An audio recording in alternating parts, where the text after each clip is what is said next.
महाराष्ट्र में पुनः एनडीए की सरकार बनने।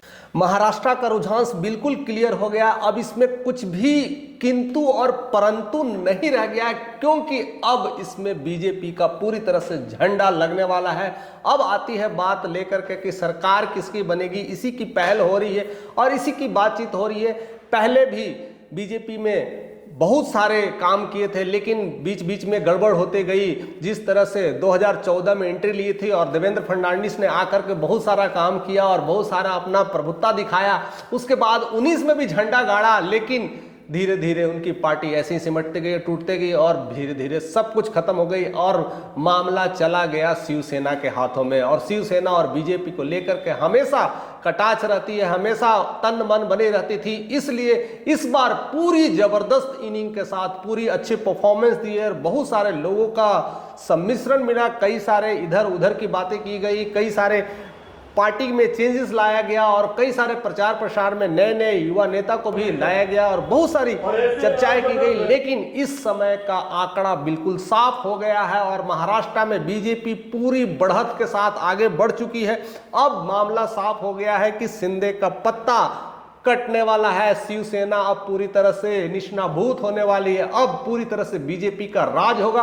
अब बहुत कुछ बदलने वाला है। लेकिन इसी टेंशन में कहीं ना कहीं शिवसेना के संजय राउत का बौखलाता हुआ बंदाज, कहते ना अंदाज दिख रहा और कहीं ना कहीं पूरी तरह से मोदी पे गरज रहे हैं। आप अपने मन को पूछिए कि महाराष्ट्र में शिंदे और देवेंद्र फडणवीस और कहीं बीजेपी मोदी और अमित शाह के मिली भगत है, इस तरह से मिल करके कुछ कर रहे हैं। क्योंकि अभी ही जो गौतम अडानी पर बहुत सारे जो आरोप लगे हैं, उनको जेल की पिटारे खुद अडानी के जेब में जा रहा है, मुंबई जेब में जा रहे हैं, बड़ा बड़ा प्लान कर रहे हैं और पूरी तरह से महाराष्ट्र में एक नई साजिश कर रहे हैं। क्योंकि महाराष्ट्र की जनता कभी भी शिवसेना का साथ नहीं छोड़ी है और इस तरह से कटाक्ष कर रहे हैं। इस तरह से संजय राउत पूरी तरह से देखा जाए तो जबरदस्त वार कर रहे हैं बीजेपी पे। बट ये सारे वार अब खाली खाली हो जाएंगे, क्योंकि कुछ भी वार हो, रिजल्ट अब आ चुका है, अब क्लियरिटी आ चुकी है। अब सारे वार उनके खाली होंगे, क्योंकि बीजेपी का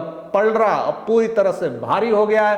अब पूरी अंदाज में आने वाला, चाहे उसके पीछे की कोई भी गणित हो, चाहे उसके पीछे की कोई भी राजनीति हो, हर राजनीति में हर नेता जीतने के लिए बहुत सारे कुछ करती है। क्योंकि शिवसेना में भी जब दोनों थे, जब शिंदे और ठाकरे थे, तो बहुत सारे उनमें तनमन बनी थी। कभी 2 साल हो रहे हैं, 3 साल ले रहे हैं, ऐसे करके आपस में सीटों के बंटवारा में बहुत सारे तीर घींच किया गया और वही उसका नतीजा अब देखने को मिला है। अगर वो साथ मिले रहते, अगर साथ में काम करते और तन मन की जो सरकारें जो इसको बनाना है, कभी इसको तोड़ना है, आपस में जो ये खिंचाव नहीं करते और उसके बाद भी जो खास करके महाराष्ट्र में लगे लोग हैं, उनको लेकर के भी बहुत सारे प्रॉब्लम्स हो रहा है। खास करके जो आउटसाइडर लोग हैं, जो महाराष्ट्र में काम करते हैं, रहते हैं, झुग्गी झोपड़ियों में रहते हैं, उनके साथ अच्छा परिणाम नहीं मिला, उनको देखा नहीं गया। और खास करके यहाँ तक भी देखा जाता है कि बिहारी लोग भी अगर जाते हैं तो उनको भी भगाया जाता है, तंग किया जाता है। ऐसे बहुत सारे लोग हैं जो दूसरे स्टेट है, जो आते हैं, बॉम्बे में आते हैं और कहीं ना कहीं उद्धव ठाकरे का जो बयान रहता है कि बिहारियों को भगाओ और भी बाकी लोगों को भगाओ, ऐसी चीजें होती है।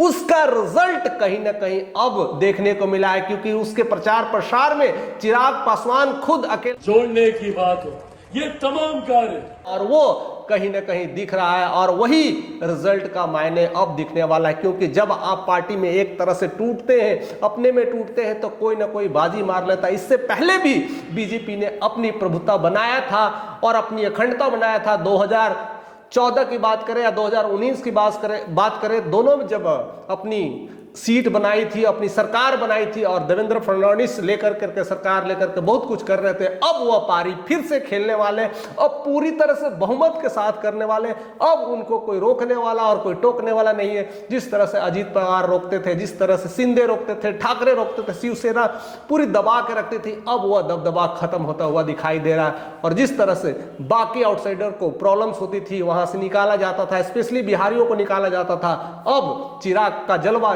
बढ़ के बोलेगा। अब बिहारी वहां पर अलग अपने, कहते ना, अपने अंदाज में दिखेंगे और पूरी तरह से बीजेपी का साथ होगा। और जिस तरह से चिराग और मोदी जी का प्रचार प्रसार हुआ है, और बाकी लोगों का साथ रहा है, और देवेंद्र फडणवीस का अपना एक प्रभुता रहा है, उसने अपनी दमखम दिखाया है, जिस तरह से पार्टियों के साथ समावेश किया है उस तरह से अपना जीत क्लियर कर लिया है। और लगना है अब बस कुछ ही घंटों की बात है, कुछ ही दिनों की रफ्तार है, अब वो जल्दी ही दिखने वाले हैं नए सीएम के रूप में। फिलहाल जितना भी संजय राउत बातें कर ले कि जो चाहे करना है कर सकते हैं, या जिस पार्टी को लेकर के कटाच करे, वो सारी कुछ देखने को धरातल पर मिल रहा है। बस कटाच होती रहेगी, बातें होती रहेगी, तू मैं चलते रहेगी, पक्ष विपक्ष लड़ते रहेंगे, लेकिन अब बीजेपी की सरकार बनने वाली है और पूरी तरह से वो तैयार है। बाकी आप इसके बारे में क्या सोचते हैं, क्या चीज मामला है, क्या सही है, क्या गलत है, सब कुछ अपने कमेंट के माध्यम से हमारे साथ शेयर कर सकते हैं। और चैनल पर नए हैं तो उसे सब्सक्राइब करना ना भूलें।